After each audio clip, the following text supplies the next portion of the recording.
اور شیئر ضرور کریں، اور نئے آنے والے مہمانوں سے گزارش ہے کہ ہمارا چینل سبسکرائب کریں اور ساتھ ہی موجود گھنٹی کے نشان کو بھی دبائیں تاکہ آپ کسی بھی نئی ویڈیو سے محروم نہ رہیں۔ اعوذ باللہ من الشیطان الرجیم، بسم اللہ الرحمن الرحیم۔ سورہ بقرہ آیت نمبر 195۔ وَأَنفِقُوا فِي سَبِيلِ اللَّهِ وَلَا تُلْقُوا بِأَيْدِيكُمْ إِلَى التَّهْلُكَةِ وَأَحْسِنُوا إِنَّ اللَّهَ يُحِبُّ الْمُحْسِنِينَ۔ صدق اللہ العظیم۔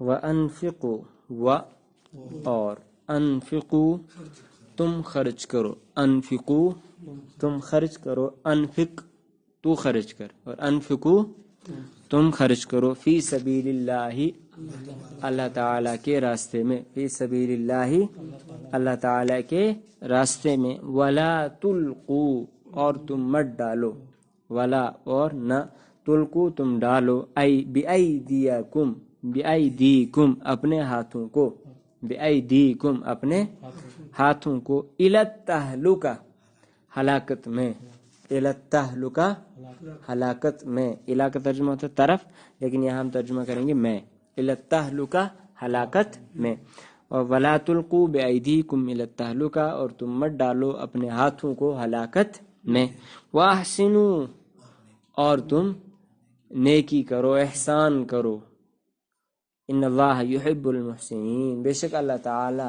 نیکوکاروں کو پسند کرتے، واحسنوا اور تم احسان کرو، ان اللہ یحب المحسنین بے شک اللہ تعالی محسنین کو پسند فرماتے۔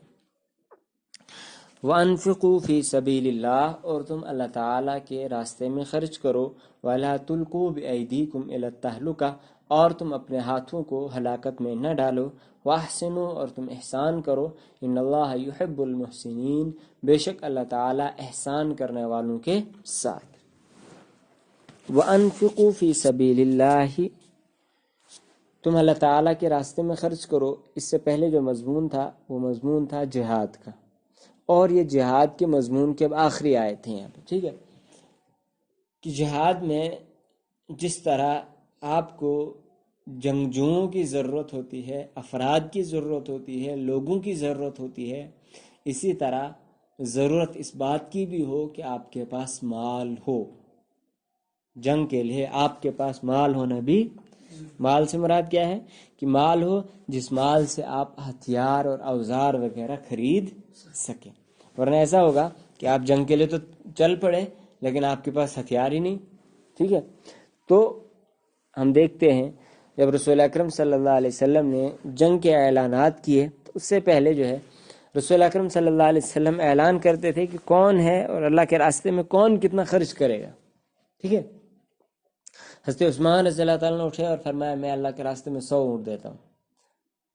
اللہ کے رسول صلی اللہ علیہ وسلم نے فرمایا اور کوئی؟ تھوڑی دیر بعد پھر حضرت عثمان رضی اللہ تعالیٰ نے کھڑے ہو گئے اور فرمایا اللہ کے رسول میں 100 اونٹ اللہ کے راستے میں دیتا ہوں۔ اللہ کے رسول صلی اللہ علیہ وسلم نے فرمایا بیٹھ جاؤ۔ پوچھا اور کوئی ہے جو اللہ کے راستے میں خرچ کرے گا؟ تھوڑی دیر بعد اور حضرت عثمان اٹھے اور کہا میں اللہ کے راستے میں 100 اونٹ، اور ایک روایت میں آتا ہے 300 اونٹ اور ایک روایت میں آتا ہے 700 اونٹ اللہ کے راستے میں خرچ کرنا۔ اللہ کے رسول صلی اللہ علیہ وسلم نے فرمایا کہ عثمان آج کے بعد تمہیں کوئی چیز تکلیف نہیں پہنچائے گی۔ تکلیف سے مراد وہ تکلیف نہیں بلکہ دین میں کوئی چیز آپ کو تکلیف نہیں پہنچائے گی، یعنی اللہ تعالیٰ کے اس رحمت سے کوئی چیز آپ کو دور نہیں کرے گی، ٹھیک ہے۔ تو گویا ہمارے سامنے اسی طرح ہم دیکھتے ہیں ایک مرتبہ رسول اکرم صلی اللہ علیہ وسلم نے اعلان کیا اور حضرت ابوبکر صدیق رضی اللہ تعالیٰ نے اپنے گھر کا سارا سامان لے آئے، حضرت عمر رضی اللہ تعالیٰ نے اپنے گھر کا آدھا وہ سامان لے کر آئے، ٹھیک ہے۔ تو یہ ہم دیکھتے ہیں ہمارے سامنے اس طرح کے بہت سارے واقعات آتے ہیں۔ اسی طرح رسول اکرم صلی اللہ علیہ وسلم نے ایک مرتبہ اعلان فرمایا اور لوگوں نے جو ہے اللہ کے راستے میں دینا شروع کر دیا، یہاں تک کہ ایک صحابی تھے جن کے گھر میں کچھ بھی موجود، وہ رات کے وقت گئے اور ایک یہودی کے باغ میں پہرہ داری کی، اور صبح کے وقت کچھ کھجوریں جو ہیں جو اجرت کے طور پر اس کو ملی، مزدوری کے طور پر کچھ کھجوریں اس کو ملی، وہی کھجوریں لے کر رسول اکرم صلی اللہ علیہ وسلم کے پاس لے کر آیا۔ ادھر منافقین مذاق اڑانا شروع ہو گئے کہ اب ان کے ایک کھجوروں سے جو ہے یہ روم اور ایران کو فتح کرنا. اس وقت روم اور ایران کی جو بڑی طاقتیں تھیں ان کو فتح کرنے کی جو ہے باتیں چل رہی تھی، اور رسول اکرم صلی اللہ علیہ وسلم اس کے لیے چندہ اکٹھا کر رہے تھے. تو منافقین جو ہے وہ مذاق اڑا رہے ہیں کہ ہاں اب اس سے جو ہے ان کے ایک کھجور ایک سا کھجور سے یعنی 1-2 کلو کھجور سے جو ہے روم اور ایران یعنی سپر پاور آپ کہہ سکتے ہیں آج کے دور میں، امریکہ اور جو ہے چائنا، رشیا، ٹھیک ہے، یہ بڑے بڑے طاقتور ملک، ایسے اتنے بڑے بڑے طاقتور ملکوں کو ختم کرنے کے لیے ایک کھجور کا جو 1-2 کلو کھجور اب جو ہے اس میں کام آئی. لیکن اللہ کے رسول صلی اللہ علیہ وسلم نے ان کھجوروں کو اٹھایا اور جتنا مال جمع ہوا تھا اس کے اوپر رکھ دیا اور فرمایا کہ یہ کھجوروں، یہ جو اس مال کا یہ تاج ہے. کیا ہے؟ اور فرمایا اللہ کے رسول صلی اللہ علیہ وسلم نے خود وضاحت فرمائی کہ شخص کے پاس کچھ بھی نہیں تھا اور اس نے رات بھر مزدوری کر کے یہ کمایا اور یہ اللہ کے راستے میں. تو اس طرح کی مثالیں ہمیں ملتی ہیں. تو انفقوا فی سبیل اللہ، تمہیں خرچ کرنا ہے لیکن اللہ کے راستے میں. ٹھیک ہے، ہم عموماً خرچ کرتے ہیں لیکن اللہ کے راستے میں خرچ نہیں کرتے ہیں، جو ہے وہ فی سبیل غیر اللہ ہم خرچ کرتے ہیں. اور اگر ہم نے اللہ کے راستے میں بھی بظاہر خرچ کر دیا وہ بھی اللہ کے راستے میں خرچ نہیں ہوتا ہے. سب سے بڑی بات کہ ہم اللہ کے راستے میں ہی خرچ نہیں کرتے ہیں. ٹھیک ہے، ہم جو ہے ادھر ادھر کی فضولیات اور جو ہے فضول خرچی وغیرہ کرتے ہیں، اور جن کے بارے میں اللہ تبارک و تعالیٰ فرماتے ہیں ان المبذرین کانوا اخوان الشیاطین، کی یہ مبذرین جو ہیں، یہ جو فضول خرچی کرنے والے ہوتے ہیں، یہ شیطان کے بھائی ہیں.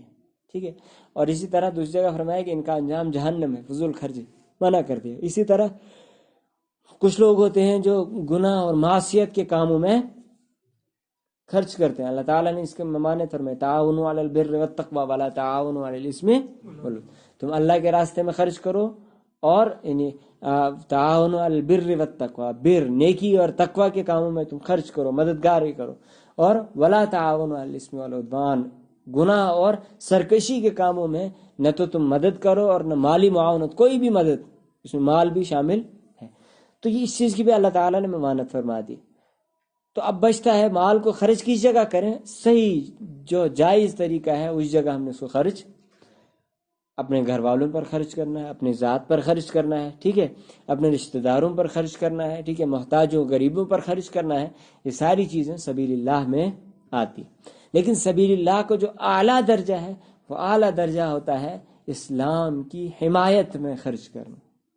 فی سبیل اللہ میں جو اعلیٰ درجہ آتا ہے، درجے ہوتے ہیں نا ہر چیز کے، یہ ادنا درجہ یہ ہے کہ انسان اپنے آپ پر خرچ کرے. ٹھیک ہے، انسان اپنے آپ پر خرچ کر رہا ہے اور اس میں بھی اس کو ثواب مل رہا ہے. ٹھیک ہے، اپنے گھر والوں پر خرچ کر رہا ہے، اس میں بھی اس کو ثواب مل رہا ہے.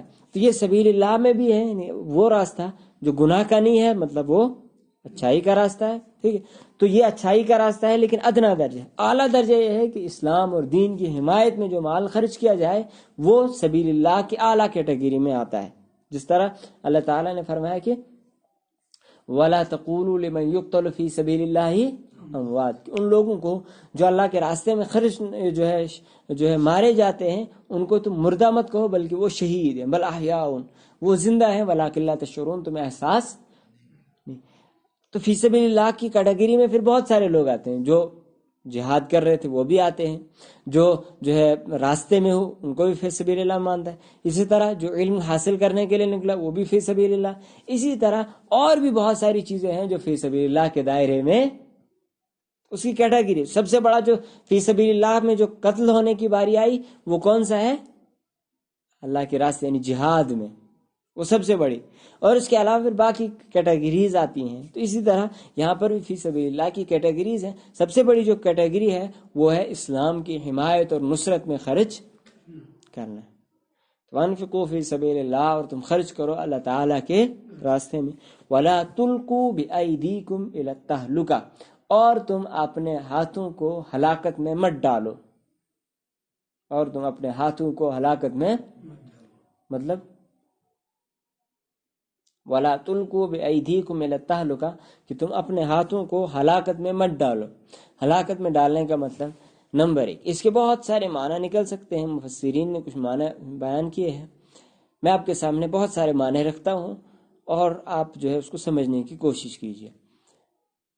کہ انسان سب سے بڑا کہ انسان نہ تو خود اللہ کے راستے میں خرچ کر رہا ہو اور نہ دوسروں کو اللہ کے راستے میں خرچ کرنے دے رہا ہو۔ ایک تو وہ شخص ہے جو اللہ کے راستے میں خرچ نہیں کر رہا ہے، وہ بھی جو ہے برا کام کر رہا ہے۔ دوسرا وہ ہے جو اللہ کے راستے میں خرچ تو نہیں کر رہا لیکن جو دوسرا خرچ کر رہا تھا اس کو بھی روک رہا ہو۔ بات سمجھ میں آ رہی؟ اسی طرح کہ گناہوں کے اور معصیت کے کاموں میں خرچ کرنا، یہ بھی کیا آتا ہے؟ وَلَا تُلْقُوا بِأَيْدِيكُمْ إِلَى التَّهْلُكَةِ کہ اپنے ہاتھوں کو ہلاکت میں مت ڈال۔ اسی طرح اور اہم معنی جو میں نے پیچھے بھی بیان فرمایا کہ اللہ کے راستے میں بظاہر تو خرچ کرتے ہیں لیکن وہ بھی اللہ کا راستہ نہیں ہوتا ہے، وہ میں بتا رہا ہوں کہ وَلَا تُلْقُوا بِأَيْدِيكُمْ إِلَى التَّهْلُكَةِ، اس کے ضمن میں بتا رہا ہوں کہ ہم نے بظاہر تو اللہ کے راستے میں خرچ کیا لیکن وہ اللہ کے راستے میں خرچ نہیں ہوا۔ کیسے؟ قیامت کے دن اللہ تعالیٰ ایک اعلان فرمائیں گے کہ ایک فلاں شخص ہوگا، سخی ہوگا، بہت زیادہ اس نے اللہ کے راستے میں خرچ کیا ہوگا، اور اللہ تعالیٰ حکم دیں گے کہ اس کو اوندے منہ جہنم کی طرف۔ وہ کہے گا اے اللہ، میں نے اپنا سارا مال تیرے دین کی حمایت میں، تیرے دین کی سربلندی میں خرچ کر دیا، میں نے اپنے پاس کچھ بھی نہیں رکھا، جتنی میری استطاعت تھی میں نے سب خرچ کر دیا، اور استطاعت سے بڑھ کر میں نے خرچ کر دیا، اس کے باوجود آپ مجھے حکم دینا جو ہے فیصلہ سنا رہے ہیں کہ جہنم میں اسے پھینک دو۔ اللہ تبارک و تعالیٰ فرمائیں گے کہ تو نے خرچ اس لیے نہیں کیا تھا کہ اللہ مجھ سے راضی ہو، تو نے اس لیے خرچ کیا تھا کہ لوگ تجھے سخی کہیں، اور لوگوں نے تجھے سخی کہہ دیا ہے۔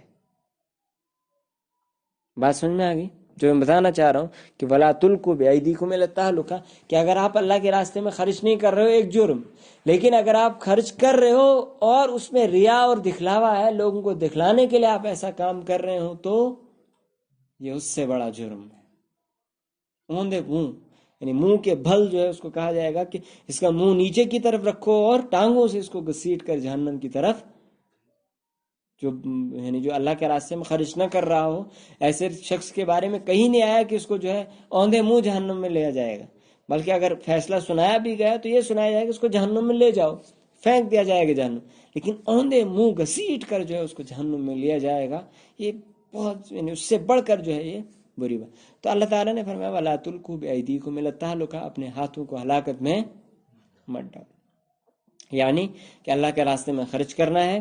نمبر 2، جب خرچ کر رہے ہوں تو اس کے پیچھے جو نیت ہونی چاہیے وہ اللہ تعالیٰ کی رضامندی ہونی چاہیے، دکھلاوا کبھی بھی نہیں ہوتا ہے، وہ اسلام کی سربلندی کے لیے ہونا چاہیے، اس میں اپنا کوئی ذاتی مفاد نہیں ہونا چاہیے، ٹھیک ہے۔ وَأَحْسِنُوا اور تم احسان کرو۔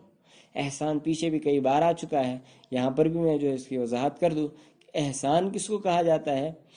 پہلے میں اس کی لفظی اعتبار سے اس کی جو ہے آپ کے سامنے ایک تعریف کروں گا، اس کے بعد پھر جو رسول اکرم صلی اللہ علیہ وسلم نے اس کی تعریف بیان فرمائی وہ آپ کے سامنے بیان کروں گا۔ احسان کس کو کہتے ہیں؟ ایک ہوتا ہے عدل، دوسرا ہوتا ہے احسان،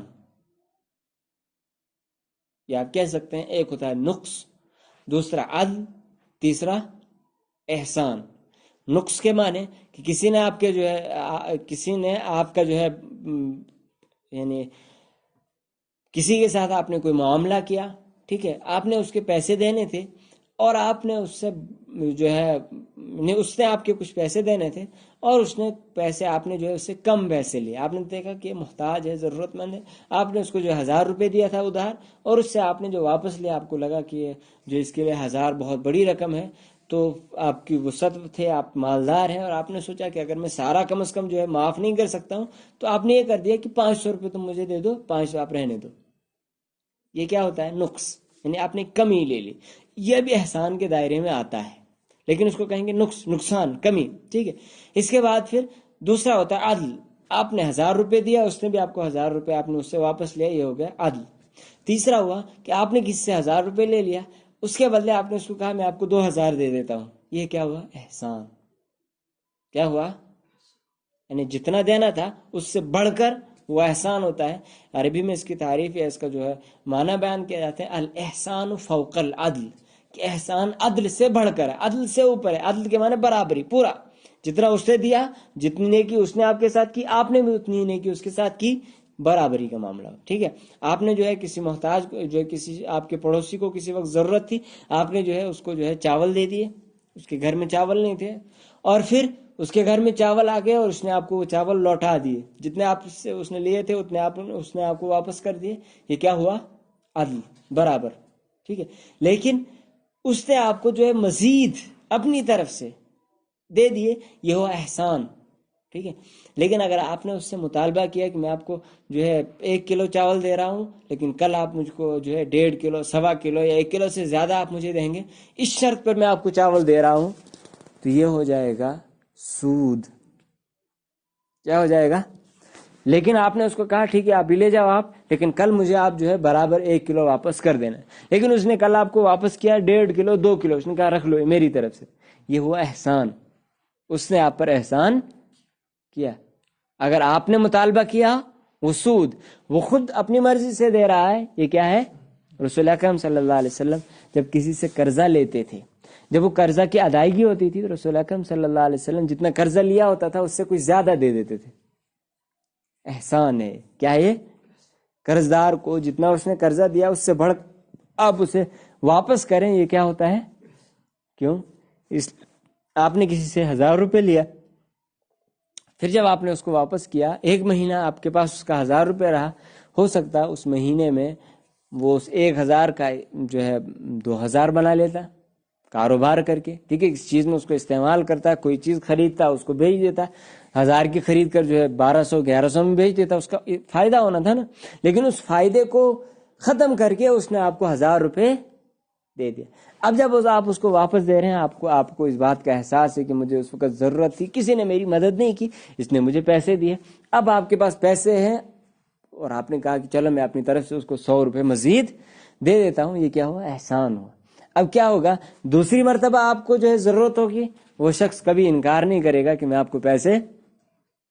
احسان جب کرتے ہیں تو پھر دوسرا شخص بھی کیا ہوتا ہے؟ آپ کے ساتھ اچھا سلوک کرتا ہے. یہ ہوا. اور دوسرا احسان یہ ہوا کہ جتنی آپ کو ذمہ داری دی گئی، اس ذمہ داری کو اگر آپ اچھے طریقے سے نبھا رہے ہیں، جیسے آپ کو حکم دیا گیا کہ آپ نے ذمہ داری اس طرح نبھانی ہے، یہ ہوا عدل. آپ نے برابری کر دی. آپ کے ذمہ جو ہے کوئی عذاب، کوئی جو ہے کوئی سزا آپ کو نہیں دی جائے گی، لیکن اس سے بڑھ کر بہترین طریقے سے آپ اس کام کو انجام دے رہے ہو. احسان. کیا ہوا؟ آپ کو حکم دیا گیا آپ نے دن میں 5 وقت نماز پڑھنی ہے، آپ نے وضو کیا، نماز پڑھ لی، نماز پڑھ کر جو ہے آپ نکل گئے، یہ ہوا عدل. لیکن اس نماز میں آپ جو بالکل خشوع اور خضوع کے ساتھ، بہترین انداز کے ساتھ آپ نماز پڑھ رہے ہیں، وہ احسان. ٹھیک ہے، اسی کو اللہ کے رسول صلی اللہ علیہ وسلم، میں نے کہا تھا ایک میں آپ تعریف کروں گا جو الفاظ کے اعتبار سے، دوسری تعریف جو رسول اکرم صلی اللہ علیہ وسلم نے بیان فرمائی وہ کیا ہے؟ وہ ہے کہ آپ کے پاس جبریل امین آئے، آپ نے وہ حدیث پڑھی بھی ہے کہ مل احسان، احسان کیا؟ آپ سے پوچھا احسان کیا؟ آپ صلی اللہ علیہ وسلم نے فرمایا ان تعبد اللہ کأنک تراہ فإن لم تکن تراہ فإنہ یراک. کہ احسان کی 2 شرطیں یا 2 درجے. پہلا درجہ یہ ہے کہ آپ اللہ تعالیٰ کی عبادت ایسے کریں جیسے آپ اس کو دیکھ رہے ہو.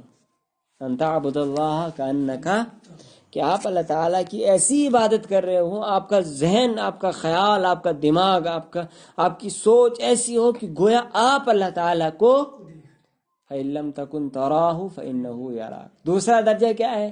کہ اگر آپ اس کو نہ دیکھ رہے ہوں وہ تو آپ کو دیکھ ہی. یعنی احسان یہ ہے کہ آپ کو یہ ہمیشہ معلوم ہونا چاہیے میں نماز پڑھ رہا ہوں تو میرا رب مجھے دیکھ رہا ہے. کم از کم اگر آپ کو یہ خیال بھی نہیں، آپ نماز پڑھ رہے ہیں اور نماز پڑھ کر آپ نکل گئے، آپ کو خیال ہی نہیں آیا کہ میرا رب مجھے دیکھ رہا تھا، مطلب اس میں احسان نہیں تھا. فرض تو آپ نے کر لیا ادا، آپ کا فرض ہو گیا، آپ کو دوبارہ نماز پڑھنے کی ضرورت نہیں ہے، لیکن احسان اس میں نہیں تھا. بات سمجھ رہے؟ تو اللہ تعالیٰ فرماتے وَأَحْسِنُوا، اور تم کیا کرو؟ احسان کرو. احسان کس کو کہتے ہیں؟ اب اس چیز کو ہم جو ہے یہاں پر اس آیت کے اعتبار سے دیکھ لیتے ہیں. اللہ تعالیٰ نے فرمایا انفقوا فی سبیل اللہ، اللہ کے راستے میں خرچ کرو، اور پھر اس میں بھی کیا کرو؟ تم احسان کرو. اللہ تعالیٰ کے راستے میں خرچ کرو اور احسان بھی، مطلب آپ کی وسعت تھی 1 روپے دینے کی، 100 روپے دینے کی، لیکن آپ نے 100 کے بجائے آپ نے 110 روپے دے دیے.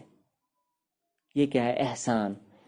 دین کو کبھی کبھی ضرورت اس بات کی آتی ہے کہ آپ اس کی مالی معاونت کریں، ٹھیک ہے؟ کسی بھی تنظیم کو، کسی بھی تحریک کو مال کی ضرورت ہمیشہ رہتی ہے، ٹھیک ہے؟ مالی پریشانی۔ اور خود سید قطب شہید علیہ الرحمہ اس آیت کی تفسیر میں لکھتے ہیں کہ وہ لوگ جو اسلام کی حمایت کرنے کے لیے نکل رہے ہوں اور جن کا مقصد ہی لوگوں کی مدد کرنا، لوگوں کی نصرت کرنا ہو، ان کے اندر انفاق، خرچ کرنے کی صلاحیت بہت زیادہ ہونی چاہیے۔ بات سمجھ آ رہے ہیں کہ ان کے اندر احسان کی صفت ہونا ضروری ہے۔ وہ تحریک جو اسلام کی حمایت کے لیے، جو لوگوں کی نفع رسانی کے لیے نکالی گئی ہے، چنی گئی ہے، اس جماعت کے اندر خرچ کرنے کی جو صلاحیت ہے، خرچ کرنے کا جو طریقہ کار ہے، وہ بہت زیادہ ہونا چاہیے، بہت اعلیٰ ہونا چاہیے۔ تب جا کر کیا کر سکتے ہیں؟ وہ قوم کامیاب ہو سکتی ہے۔ سید قطب شہید علیہ الرحمہ کے الفاظ میں بیان کر رہا ہوں، اگر ایسا نہیں کیا تو کافر لوگ، کافر غیر قومیں ان پر مسلط ہوں گی اور وہ لوگ دنیا میں ذلیل خوار ہوں گے۔ یہ سید قطب شہید علیہ الرحمہ کی اسی آیت کے ذیل میں وہ تفسیر بیان کرتے ہیں فی ظلال القرآن کے اندر کہ ایسی قوم پھر کیا ہوگی؟ ذلت اور رسوائی کا شکار ہوگی، وہ ذلیل و خوار ہوگی۔ تو احسنو، تمہیں کیا کرنا ہے؟ احسان بھی کرنا ہے۔ ان اللہ یحب المحسنین، کہ اللہ تعالیٰ نیکوکاروں کو پسند کرتا ہے، احسان کرنے والوں کو پسند کرتا ہے۔ جو اپنی اوقات سے بڑھ کر اللہ تعالیٰ کے راستے میں خرچ کر رہے ہو، ایسے لوگوں کو اللہ تعالیٰ پسند۔ اور یہ صرف اس وقت کے لیے نہیں تھا، بلکہ ہر دور کے لیے یہ آیت ہے، اور اس دور میں بھی